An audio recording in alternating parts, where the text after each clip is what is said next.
Thank you all. Nice to be here. Thanks, Vanessa. I've been coming to this conference since 2004, and it's rarely that I put up a chart like this. Just check where things go down, but let's have some optimism. I actually think this chart actually reflects the room temperature in this room over the last few hours because I'm freezing. Let's warm up. The other thing that this chart shows is probably an investment banker's bonus over the last few years, but I'm sure I won't get any sympathy from those in the audience. Okay, so look, I just wanted to give a, where we are for 2013. As an investment banker, we like to make money, and we like to, I guess, predict what's going to happen in the future.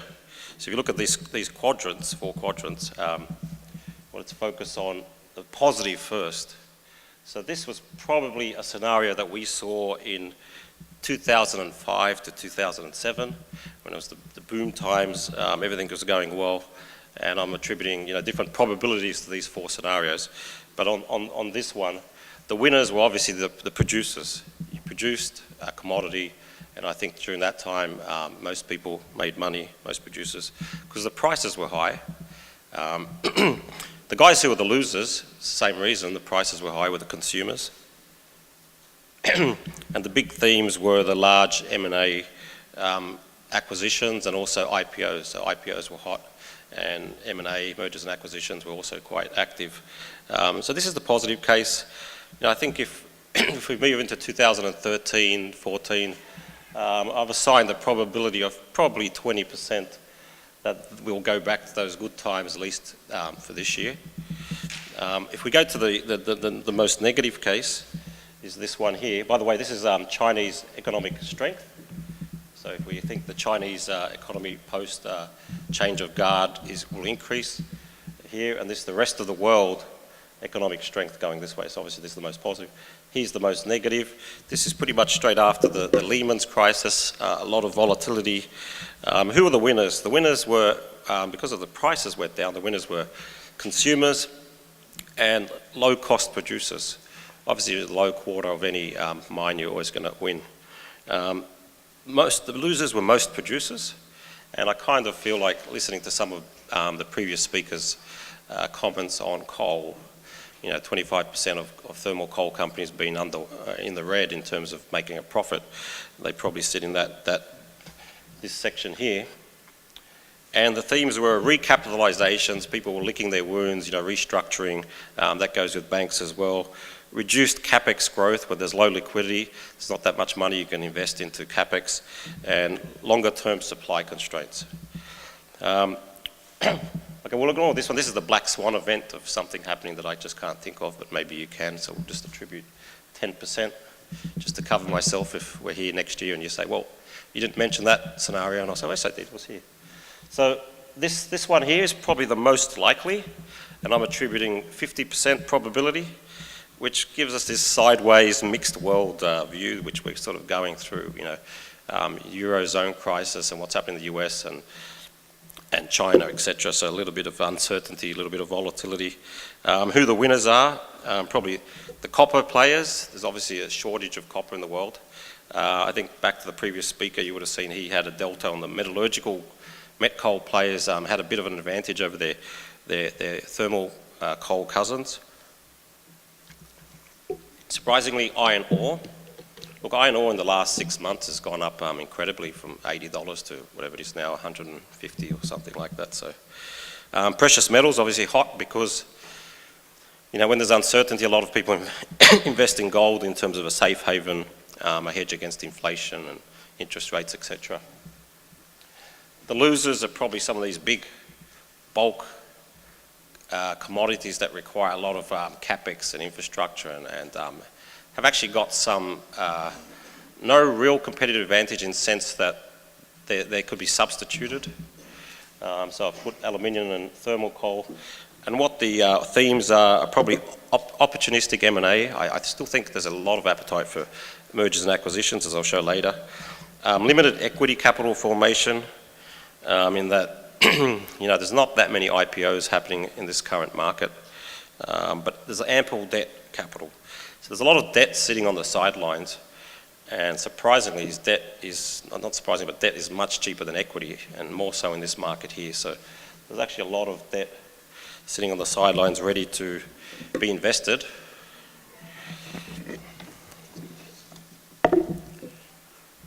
So does anyone want to take a punt on which one? Does anyone disagree with me here? Just in case. Okay. Some of the themes for 2013. Look, we've seen. I was a geologist, 20 years ago, and I don't think I've ever seen a year where so many CEOs have actually changed, heads have rolled as we have in the last 6 months. All the new CEOs, whether it's all the big mining companies, pretty much most of them, except for probably some of the few like Ivan Glassenberg at Glencore, have either moved on, big Rio Tintos and the BHPs and Newmonts have all had a change of guard. It's quite interesting. So it shows you that we're going through that tough time. And so there are a lot of changes at the big end, which really mean, in my view, is when you haven't got your feet under the desk yet, you probably don't want to make too many changes in your new role immediately. You have to let the dust settle. So I actually think that this year some of the big guys are going to just sit back and let it all settle for a while. But there is one key theme that's coming out from all the big guys is the major portfolio reviews. You can see that the major mining companies have started this process of review, and there's a lot of divestitures that are happening starting from last year to this year, whether it's some of the big guys are selling their diamond businesses or their nickel or aluminium or bauxite. So I think that theme will continue in 2018. Big divestitures. Major gold companies now are also reviewing their portfolio. So I think that's going to continue into 2013. Investor sensitivity to acquisition strategy is an issue. I'm not going to sit up here and tell you which of the companies made the worst acquisitions in the last few years, but you probably just have to do a Google search and see who they are. And a lot of the companies have actually thought, especially around the high period of buying some big assets at the high, and unfortunately it's the worst time to buy something the last few years. And these companies now are not trading well, they're suffering. It's not that the investors are actually anti-acquisition, it's just that they don't want surprises. They don't want someone to pay $5 billion or $10 billion for an asset and then find out 3 years later that they have to write the whole asset off, which unfortunately is a common thing in mining because that's the nature of the game. But I guess M&A is still big, but no surprises, please. One thing that was actually positively seen in the market was investors will support smart deals where there are synergies or they actually solve an issue and create an opportunity. One example was the Evolution Mining three-way merger in Australia. I have to say that's a Credit Suisse deal, so I had to plug that one. Keys, best in class for 2013, it always goes back in the hard times, it's the quality of the asset, right? So people with good operating margins, with a demonstrated longevity to the business, these guys will win, and I'll touch on that a bit later. Strong balance sheet, of course. I think, and in terms of, they're the big guys, the small guys, in terms of mid-cap sector, a robust growth plan with a clear pathway to funding growth is important. As I mentioned earlier, there's an extreme differential between the cost of equity and the cost of debt. Equities are very expensive now, and if your company is trading at very low multiples, kind of hard to stomach that you're going to raise capital and equity because you won't get your bang for your buck. So there's a lot of the smaller guys and the larger guys are actually trying to avoid to raise extra capital through the equity markets now because they won't get the full valuation. Look, I think the last 18 months equities has been, IPOs have been pretty much dead. But I got a feeling that when everyone starts saying they really are dead, that they'll pick up. So I got something about the fact that they're so cheap now that things will start to pick up towards the end of the year. And the volatility in the market has actually reduced somewhat. You just remember the last 4 years, what's the gold price, what's the copper prices. The previous speaker spoke about, you know, the delta of the last 12 months coal price going down something like $60, $70 or $40. That's huge, right?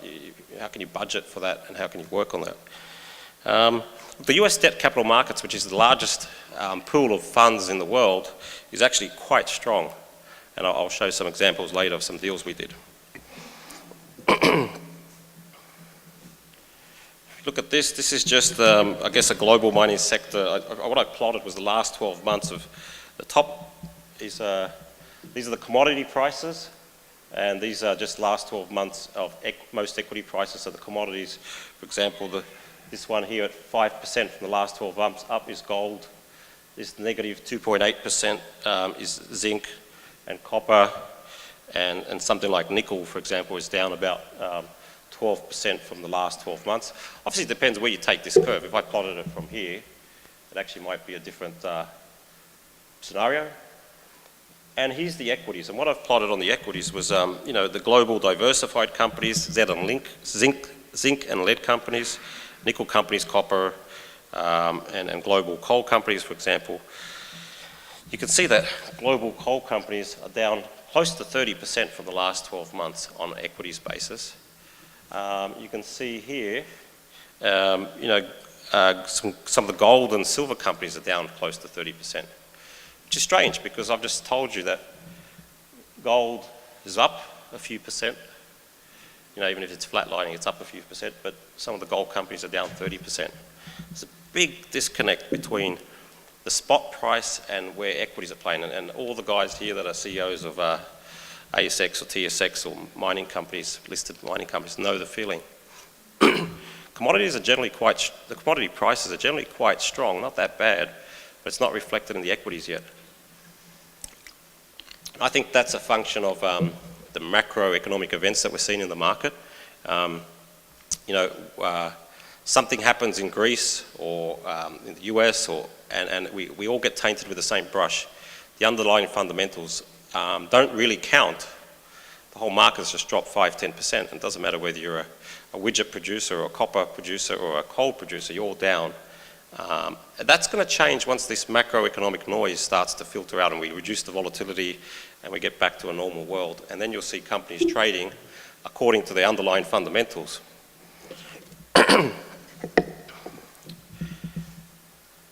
So here's what I plotted. This is basically just some Credit Suisse research.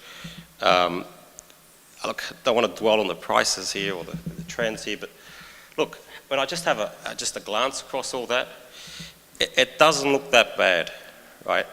I've seen much worse and I've lived through worse. So this, you know, in terms of long-term prices, most analysts always take the base price and they're really very conservative. So you look at some of the Credit Suisse long-term prices on all these commodities, it's not that bad. Especially not bad if I actually started, this is from 2007, but if I plotted this from probably 2000, you'll see we're pretty much on a high plateau.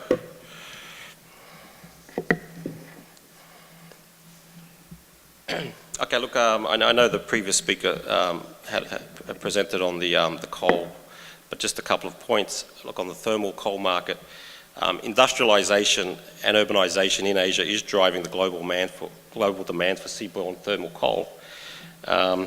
Interesting figure is that this global export thermal coal demand has grown at a rate of 6.1% over the last 14 years. I mean, that's pretty impressive. I can't think of too many industries globally, outside of mining as well, that actually can boast that kind of growth rate. And it's expected to grow at probably, if you look at some of the Credit Suisse forecasts, going forward for the next few years, at least at 4 to 5%. So interesting thing. I think this chart is, let's look at the big picture. Okay, coal's going to be down for the next 6 months, 12 months, who knows? Yeah, we can all debate. But when you look at this picture of energy consumption per capita, and this was a source from the World Bank, it's not Credit Suisse data, you can see that these countries here have actually got a high energy consumption per capita, and these are Canada, US, Australia, respectively. And down here you've got China and India, and Indonesia, so China, Indonesia, which have a combined cumulative population of 2.7 billion people.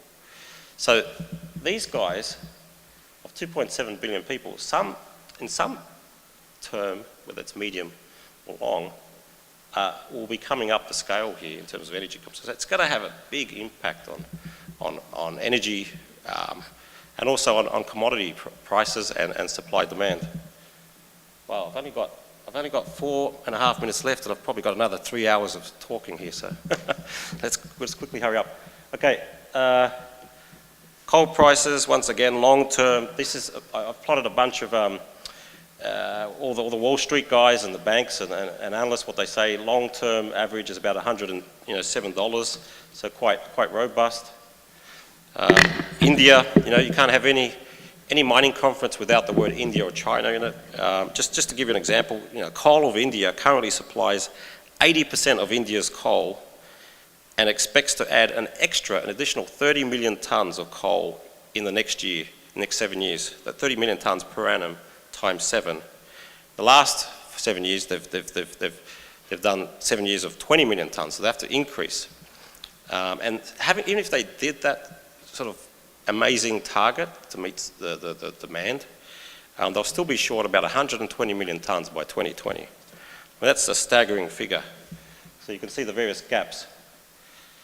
And China, of course, accounts for almost 50% of the world's coal, and obviously a lot of percent of the other industrial metals and base metals, etc.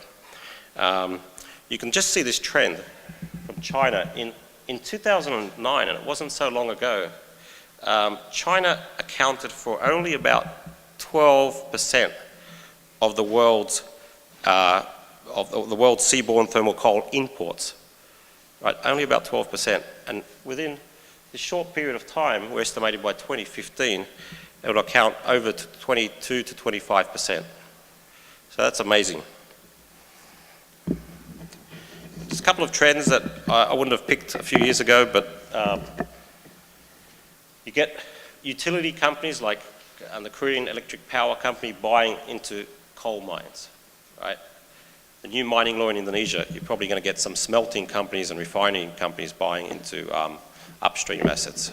So that's a trend. Normally it's mining company buying mining company or into that, and these days it's a utilities company going into a mining company for security of supply. And here's another one, was the Tata of India. Back to my Indian example before of how India needs coal, buying 30% of KPC, the Rupert Mines of Bumi Resources, a few years ago. And I guess it's on our doorstep, but I just thought tomorrow's session is on Indonesia. But look, I mean, this is an important thing. Indonesia now is one of the G20 middle income GDP growth countries. And if you look at who's actually grown consistently from 2006 to 2010, so we've broken it up pre-crisis and post, there's only 3 countries globally that can record a positive growth, and that's China, India, and Indonesia. And those 3 countries sit here in Asia. The other positive thing about Indonesia is financial crisis, big drop in investment grades ratings, and now Indonesia has returned to investment grade status by certain rating agencies.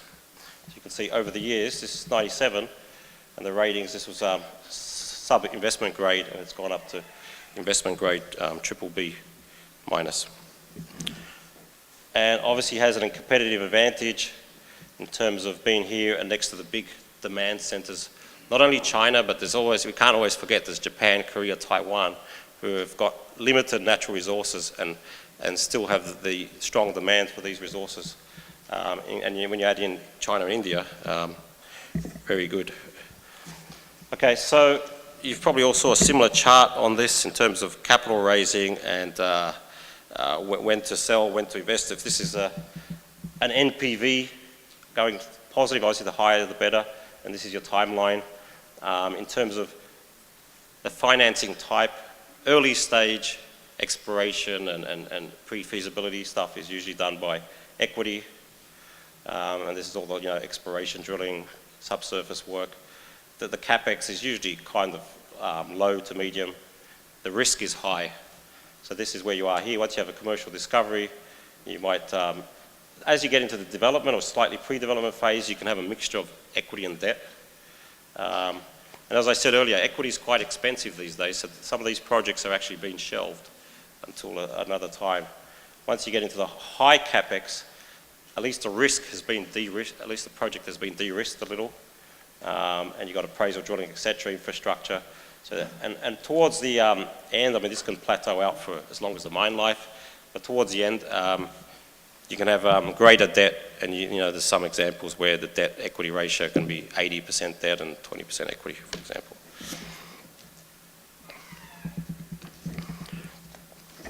Well, time's almost up, so just a couple of points on the financing conditions in today's market. Look, since the GFC, there was, well, before the GFC, there was about 20 banks globally that were AA rated, and these days there's only 10. So you reduced your population by 50%. So that's obviously going to have an effect on, obviously, you know, people looking for financing because there's less banks. There's obviously a reduced appetite. Short-term loans are generally preferred to longer term, and when I say short-term, it's probably less than 5 years. You know, things beyond 5 years these days are getting a bit tough for investors. And what we've said, back to what I said about the US capital markets, Credit Suisse have done a number of deals, predominantly these four I'll just highlight, but all resource deals in the region where we actually went out globally to the international debt capital markets, and we did roadshows in Singapore, Hong Kong, London and US, and we've actually shown that there's a huge demand for the right paper, right? I'll give you an example. PT Boral Coal here, done early last year, we raised $500 million, I think it was about a 6 or 7 year bond on the international markets, including the US global markets, debt markets, and it was something like 20 times oversubscribed, which is amazing. Carmen Copper, a copper producer in the Philippines, we did the same. That was 4 or 5 times oversubscribed, and we raised $300 million for that group, and that's a 5-year bond. The Fortescue one in Australia, same 1.5 billion, and a few oil and gas ones. Look, that's the debt capital market, so it's issuing paper. There's also some good financing deals. Credit Suisse just recently got credit approval for a local Sumatra copper and gold player in Indonesia. So that's a project finance deal for up to $35 million. There was also, I understand, G Resources got a standby credit facility of up to $100 million for their gold development in Indonesia. So the capital's there. Types of structures, look, I think exploration since the crisis and early stage projects have been affected the most. Pre-crisis, we saw a lot of inexperienced operators come in and people lost a lot of money. So those guys have kind of gone, a bit more conservative view now. Look, hedge funds and private equity funds have come back. You know, 2009, these guys were wiped out. I didn't see any private equity group around for, 6 to 18 months, and now even in this forum and next door, I noticed there's a lot of private equity guys running around. So private equity money is still favourable. But this was just the Fortescue Metals Group deal I mentioned, 5 times oversubscribed for $2 billion. The Carbon Copper deal, 5 years, $300 million. Okay, one of the last points. Okay, pre-crisis, if you had an asset and you said, these are my reserves, you could have actually almost IPO'd an asset just on its reserves, its JORC reserves. You could come to me as an investment bank and I could IPO it, I could raise capital against it, I could lend against it, I could divest it, bolt it onto someone else, we could merge it, we could acquire it, we could do anything we wanted because the asset was there and we all loved it and we just gave value to the molecules in the ground. Post-crisis, if you've endured that long, the theme is conversion. There's no longer coming up to some banker and saying, hey, I've got these molecules in the ground, how much are you going to give me for them? The people start thinking, how can you convert those molecules into cash flow? And the closer you are to showing that growth plan, that cash flow, the more uptick or value you'll get. So I think one of the key messages of my presentation today in terms of getting capital is investors should focus on efficient conversion of resources into cash flow. A couple of things. net asset values, which is like my molecules in the ground, are likely to be de-emphasized. Instead, cash flow-based metrics will be preferred. Okay, so just quickly to summarize, there is a big demand still for good assets. You know, we talk about the industry being a bit flat, but if anyone's got a great asset, I'm sure I could do so much with it. You know, as geologists, there aren't that many around, so please come.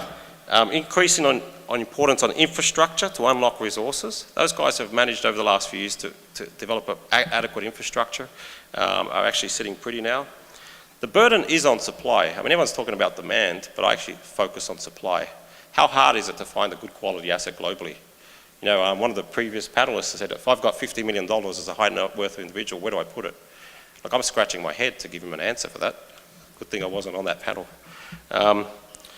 And so the other thing is what I mentioned earlier, equities are affected by the big macroeconomic events. Don't worry, we'll get over that eventually, once fundamentals start to prevail. Banks are focused on obviously consolidation, restructuring, given the economic crisis. They're becoming increasingly aggressive, but probably too early to turn bullish. So all positive. Lending's available, back to basics, you know, good structured deals with good security, etc. And the next slide is the most important that you'll have to read. Thanks.